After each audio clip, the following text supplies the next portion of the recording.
Hello guys, how are you? I'm Hardeep Singh. Please like and subscribe my YouTube channel and my Facebook page, IELTS updates and recent exam. So now today I am upload IELTS listening practice test. Section 1. You will hear a phone conversation between Alex, an employee at a company called JPNW, and Martha, who wants to work as a trainee at the company. Now we shall begin.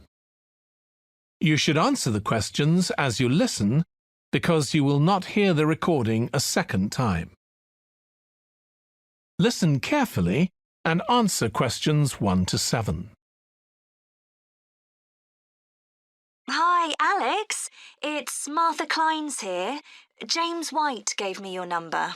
I hope you don't mind me calling you. Of course not. How are you, Martha? Good, thanks. I'm ringing because I need a bit of advice.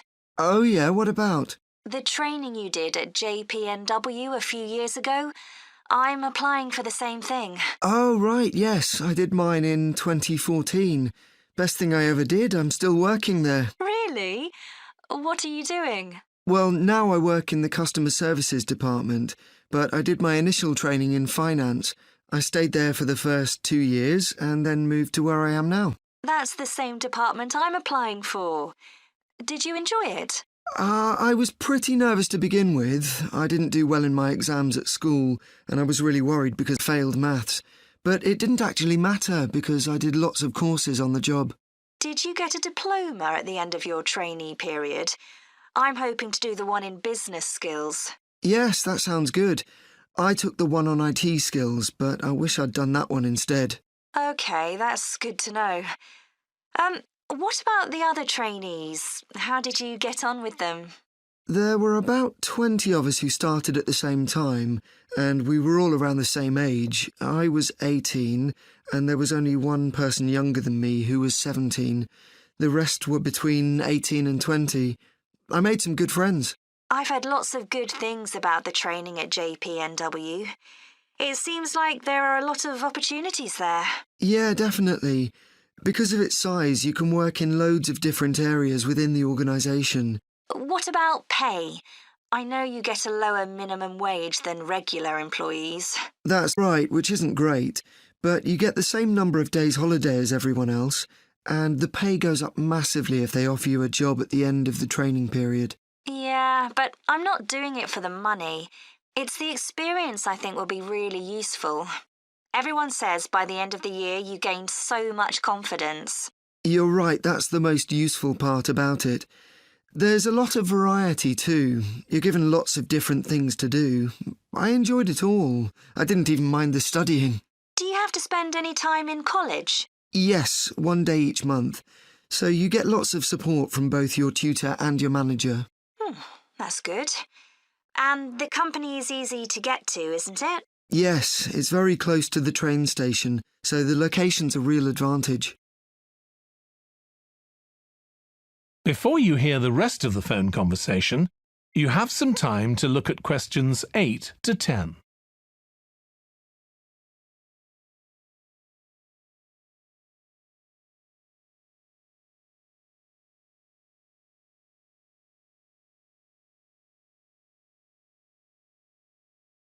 Now listen and answer questions 8 to 10.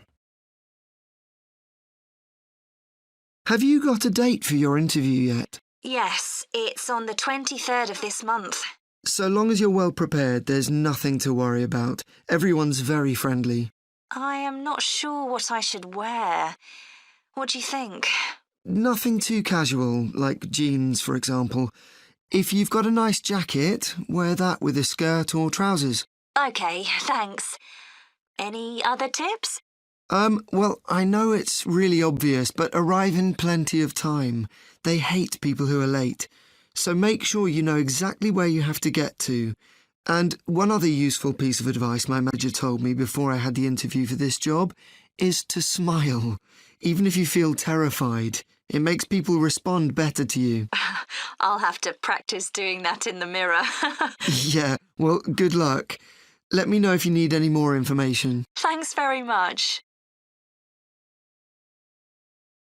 That is the end of section 1.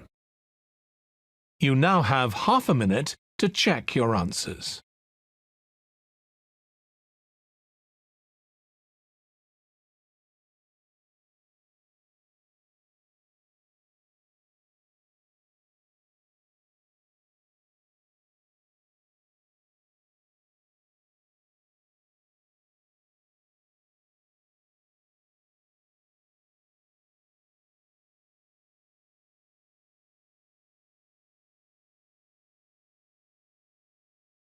Now turn to section 2. Section. You will hear a woman called Annie, who works at the Snow Centre in New Zealand, welcoming a group of visitors to the centre. First, you have some time to look at questions 11 to 16.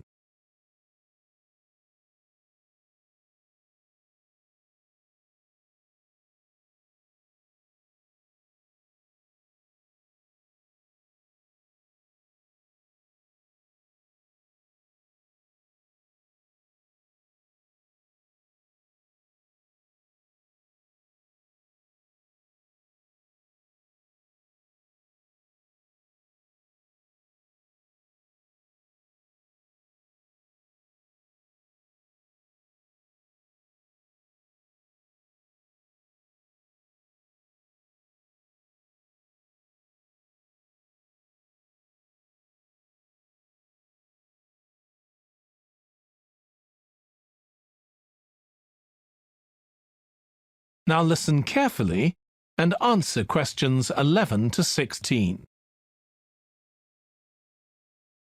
Hi everyone, welcome to the Snow Centre. My name's Annie. I hope you enjoyed the bus trip from the airport. We've certainly got plenty of snow today. Well, you've come to New Zealand's premier snow and ski centre, and we've a whole load of activities for you during your week here. Most visitors come here for the cross-country skiing, where you're on fairly flat ground for most of the time, rather than going down steep mountainsides. There are marked trails, but you can also leave these and go off on your own, and that's an experience not to be missed. You can go at your own speed. It's great aerobic exercise if you really push yourself. Or, if you prefer, you can just glide gently along and enjoy the beautiful scenery. This afternoon, you'll be going on a dog sled trip. You may have seen our dogs on TV recently racing in the Winter Sled Festival. If you want, you can have your own team for the afternoon and learn how to drive them, following behind our leader on the trail. Or if you'd prefer, you can just sit back in the sled and enjoy the ride as a passenger. At the weekend, we have the team relay event, and you're all welcome to join in. We have a local school coming along, and a lot of the teachers are taking part too.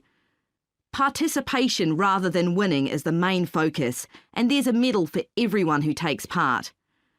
Participants are in teams of 2 to 4, and each team must complete 4 laps of the course. For your final expedition, you'll head off to Mount Frenna wearing a pair of special snowshoes which allow you to walk on top of the snow. This is an area where miners once searched for gold, though there are very few traces of their work left now. When the snow melts in summer, the mountain slopes are carpeted in flowers and plants. It's a long ascent, though not too steep, and walkers generally take a couple of days to get to the summit and return. You'll spend the night in our hut halfway up the mountain. That's included in your package for the stay. It's got cooking facilities, firewood and water for drinking. For washing, we recommend you use melted snow, though, to conserve supplies. We can take your luggage up on our snowmobile for you for just $10 a person. The hut has cooking facilities, so you can make a hot meal in the evening and morning, but you need to take your own food. The weather on Mount Frenna can be very stormy. In that case, stay in the hut. Generally, the storms don't last long. Don't stress about getting back here to the centre in time to catch the airport bus. They'll probably not be running anyway. We do have an emergency locator beacon in the hut, but only use that if it's a real emergency, like if someone's ill or injured. Before you hear the rest of the talk, You have some time to look at questions 17 to 20.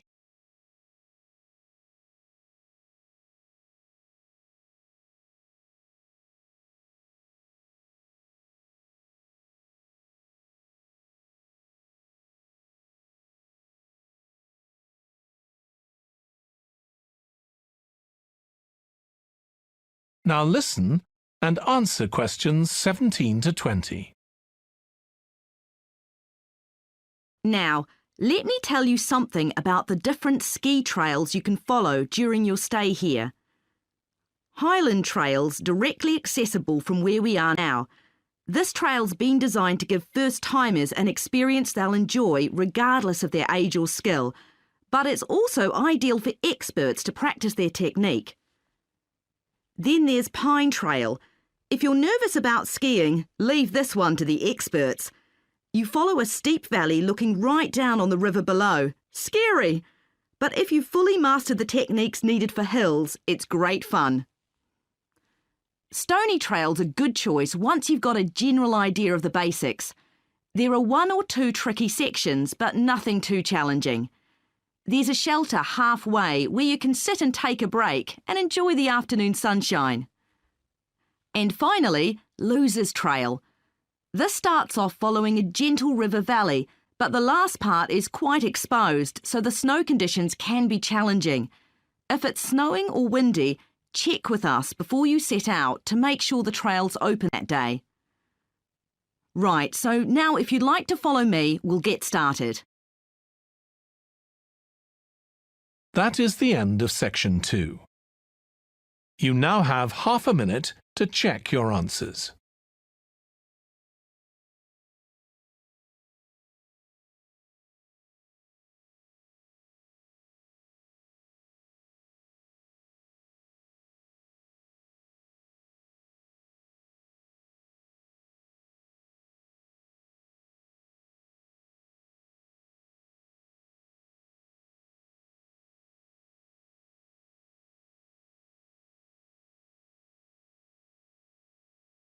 Now turn to section 3.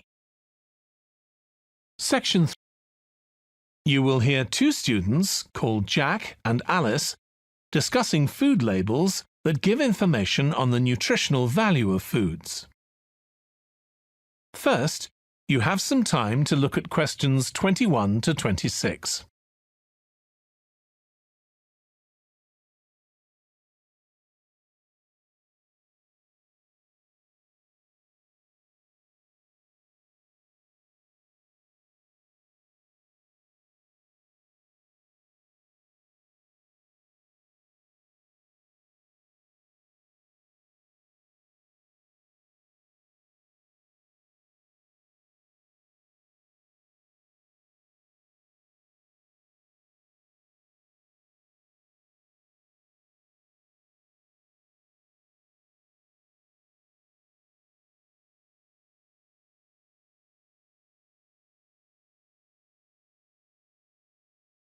Now listen carefully and answer questions 21 to 26. I've still got loads to do for our report on nutritional food labels. Me too.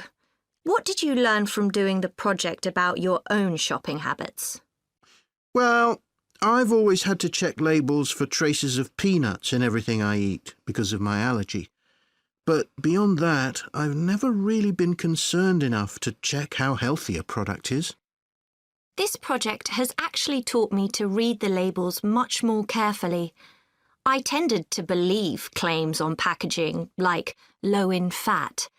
But I now realise that the healthy yoghurt I've bought for years is full of sugar, and that it's actually quite high in calories. Ready meals are the worst. Comparing the labels on supermarket pizzas was a real eye-opener. Did you have any idea how many calories they contain? I was amazed. Yes, because unless you read the label really carefully, you wouldn't know that the nutritional values given are for half a pizza. When most people eat the whole pizza. Not exactly transparent, is it? Not at all. But I expect it won't stop you from buying pizza. Probably not, no. I thought comparing the different labelling systems used by food manufacturers was interesting. I think the kind of labelling system used makes a big difference.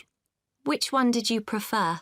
I like the traditional daily value system best, the one which tells you what proportion of your required daily intake of each ingredient the product contains.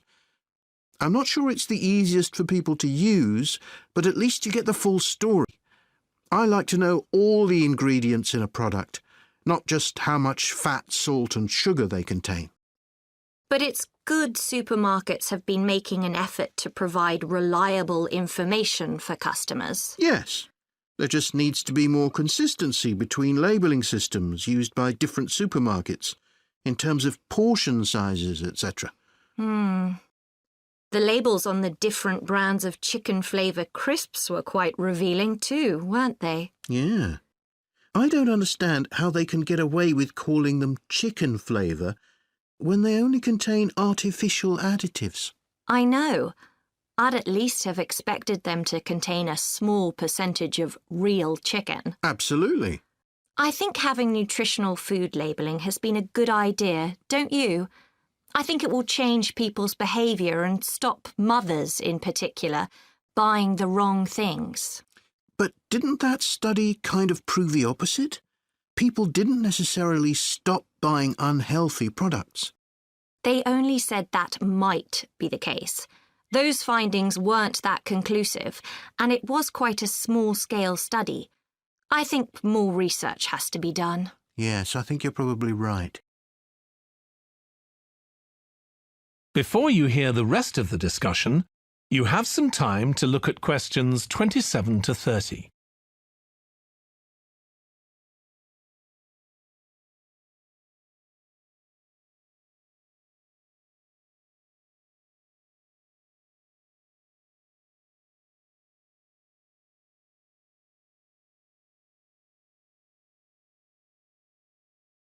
Now listen and answer questions 27 to 30.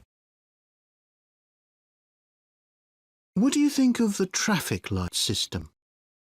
I think supermarkets like the idea of having a colour-coded system, red, orange or green, for levels of fat, sugar and salt in a product. But it's not been adopted universally, and not on all products. Why do you suppose that is? Pressure from the food manufacturers. Hardly surprising that some of them are opposed to flagging up how unhealthy their products are.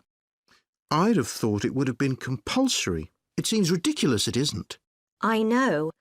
And what I couldn't get over is the fact that it was brought in without enough consultation.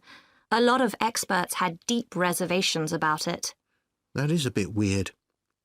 I suppose there's an argument for doing the research now when consumers are familiar with this system. Yeah, maybe. The participants in the survey were quite positive about the traffic light system.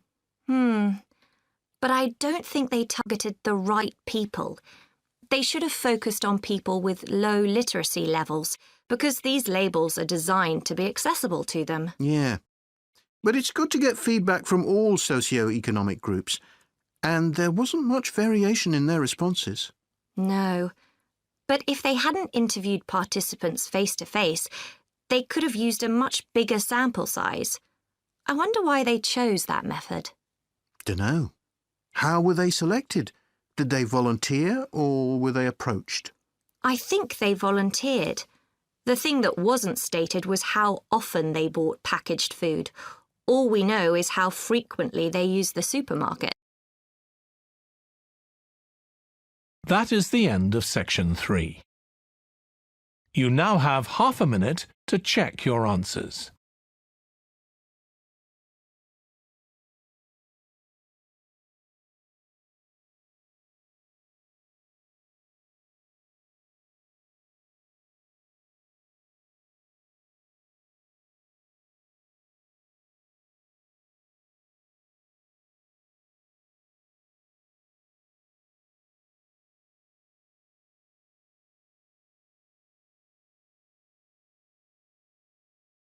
Now turn to section 4.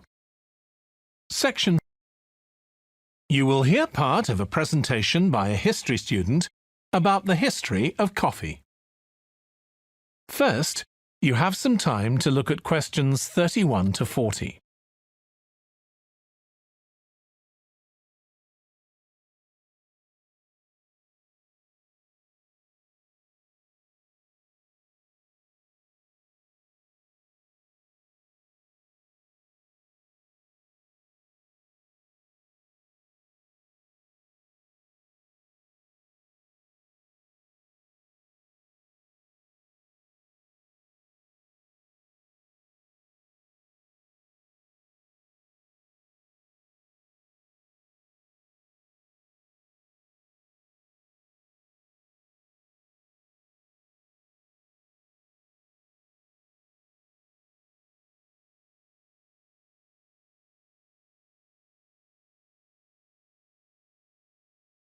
Now listen carefully and answer questions 31 to 40.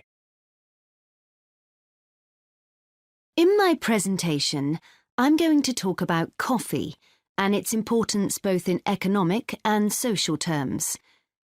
We think it was first drunk in the Arab world, but there's hardly any documentary evidence of it before the 1500s, although of course that doesn't mean that people didn't know about it before then. However, there is evidence that coffee was originally gathered from bushes growing wild in Ethiopia, in the northeast of Africa. In the early 16th century, it was being bought by traders, and gradually its use as a drink spread throughout the Middle East. It's also known that in 1522, in the Turkish city of Constantinople, which was the centre of the Ottoman Empire, the court physician approved its use as a medicine. By the mid-1500s, coffee bushes were being cultivated in the Yemen, and for the next 100 years, this region produced most of the coffee drunk in Africa and the Arab world. What's particularly interesting about coffee is its effect on social life. It was rarely drunk at home, but instead, people went to coffee houses to drink it. These people, usually men, would meet to drink coffee and chat about issues of the day. But at the time, this chance to share ideas and opinions was seen as something that was potentially dangerous. And in 1623, the ruler of Constantinople demanded the destruction of all the coffee houses in the city, although after his death, many new ones opened, and coffee consumption continued. In the 17th century, coffee drinking spread to Europe, and here too, coffee shops became places where ordinary people, nearly always men, could meet to exchange ideas. Because of this, some people said that these places performed a similar function to universities. The opportunity they provided for people to meet together outside their own homes and to discuss the topics of the day had an enormous impact on social life, and many social movements and political developments had their origins in coffeehouse discussions.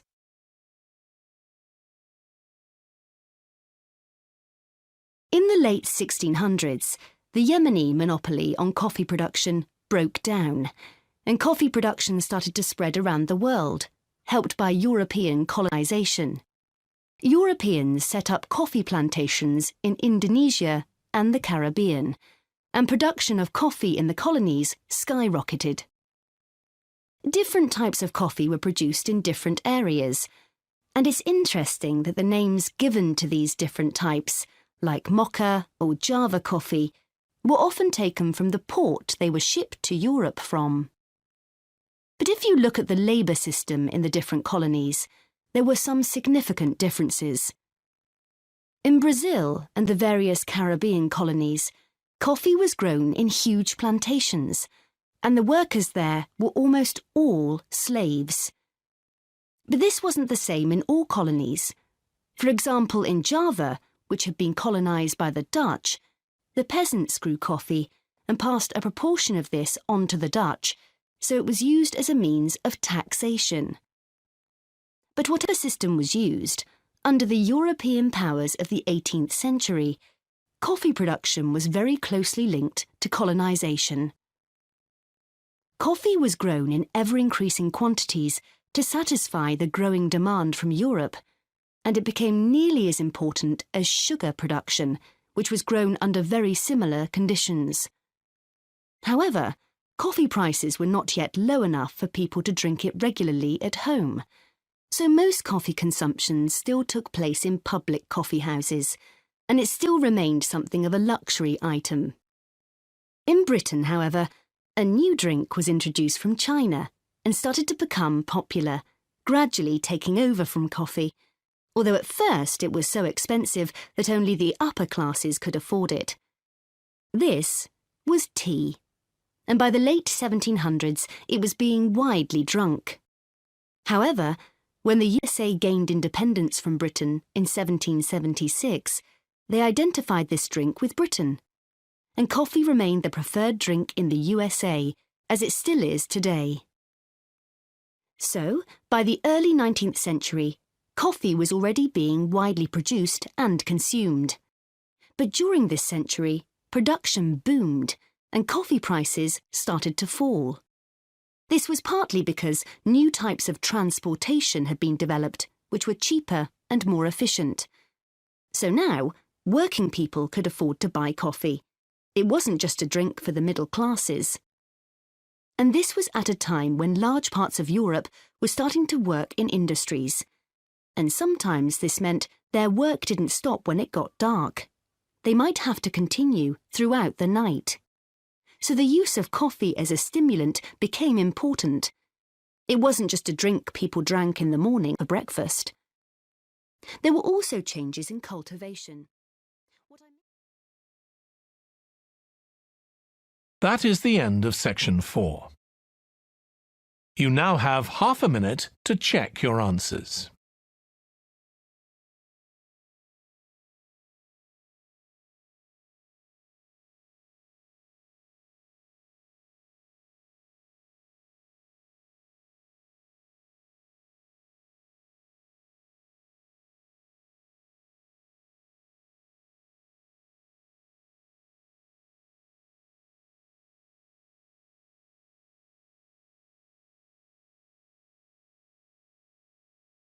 That is the end of the listening test.